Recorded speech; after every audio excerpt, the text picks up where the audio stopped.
6 things about Islam. In the words of Swiss journalist and author Dr. Roger de Pasquier, the West, whether Christian or de-Christianized, has never really known Islam. Ever since they watched it appear on the world stage, Christians never ceased to insult and slander it in order to find justification for waging war on it. It has been subjected to grotesque distortions, the traces of which still injure the European mind. Even today, there are many Westerners from whom Islam can be reduced to 3 ideas: fanaticism, fatalism, and polygamy. Of course, there does exist a more cultivated public whose ideas about Islam are less deformed. There are still precious few who know that the word Islam signifies nothing other than submission to God. One symptom of the ignorance is the fact that the imagination of most Europeans, Allah refers to the divinity of the Muslims, not the God of the Christians and Jews. They are all surprised to hear, when one takes the trouble to explain things to them, that Allah means God, and that even Arab Christians know him by no other name. 6. Muslims and Jesus. Misconception. Muslims hate Jesus. There are many similarities between the historical reference of Christianity and Islam. Many people are amazed to find out that according to Muslim belief, Jesus is one of the greatest messengers of God. One cannot be a Muslim without believing the virgin birth and the many miracles of Jesus Christ. Jesus is also mentioned in many verses of the Quran and is often used as an example of good virtue and character. However, the main difference between Christianity and Islam is that the Muslims do not believe that Jesus was God. 5. Islamic Jihad. Misconception. Jihad means to fight for the sake of God. The true Arabic meaning of the word jihad is struggle. However, in Islam, it is often used to describe the striving in the way of God.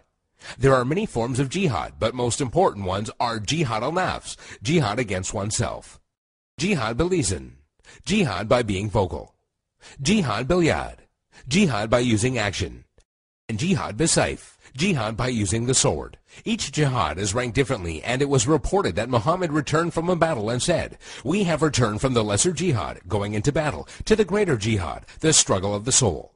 This means that a Muslim struggling against himself and his soul is more important than the jihad of going into war. Another misconception is that only when a person dies in war does that person become a martyr. This is, however, false, and it is believed that anyone doing anything for the sake of God and is killed becomes a martyr. A person who dies while performing pilgrimage in Mecca, a woman who dies while giving birth, or even someone who dies in a car crash while he was on his way to the mosque are all considered martyrs. 4. Muslim savages. Misconception. Muslims are savages and barbaric during war. Quite the contrary. When it comes to the conduct of war, there are 8 rules that every Muslim army must obey. 1. Do not commit treachery. 2. Do not deviate from the right path. 3. Do not mutilate dead bodies. 4. Do not kill children. 5. Do not kill women. 6. Do not kill aged men. 7. Do not harm or burn trees. 8. Do not destroy buildings. During the Crusades, when Saladin defeated the Franks, he honored the defeated Frankish army and supplied them with food. And during the Third Crusade, when Saladin's enemy King Richard fell sick, Saladin sent him a gift of fruits and horses. 3. Women's rights. Misconception. Women have no rights. The image of a woman wearing a veil from head to toe, a woman who gets unfair justice, or a woman who is not allowed to drive, is an all too familiar notion when it comes to women treatment in Islam. And while there are Muslim countries in the world that do implement many harsh rulings against women, this should not be portrayed as Islamic law.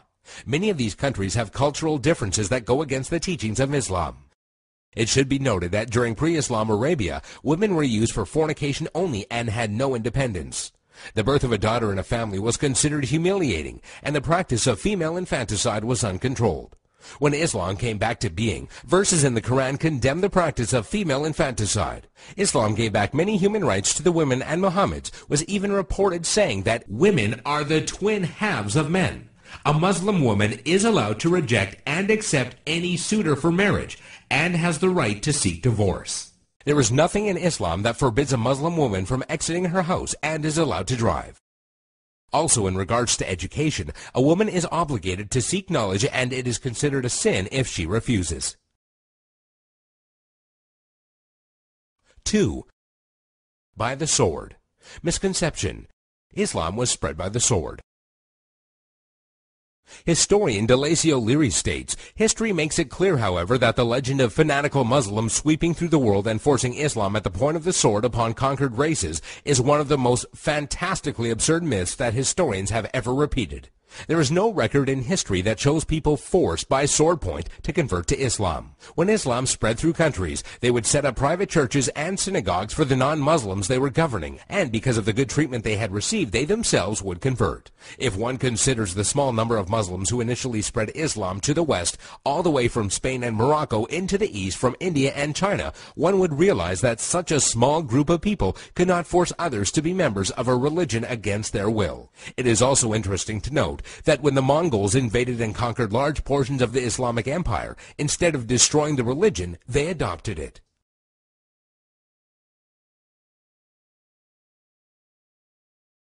One, Islamic terrorism. Misconception: Muslims are terrorists.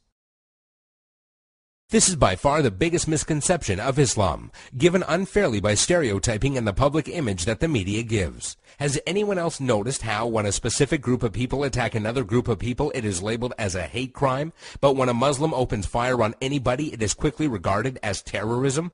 Many political dictators and officials or extremist groups use the name of Islam as a strategy to garner followers and attention when many of their practices go against the true basis of Islam. The media has also portrayed Islam as a cult or a club where if you join you become a terrorist, and that is now part of your agenda. However, all over the world people practice Islam in the true form and use it as a way of life. There are many verses in the Quran that go against the idea of terrorism. Some of these verses include, "Fight the way of Allah, those that fight you, but do not transgress limits, for God does not love transgressors." This basically means do not fight except in self-defense, and even in doing so, do not go beyond defense.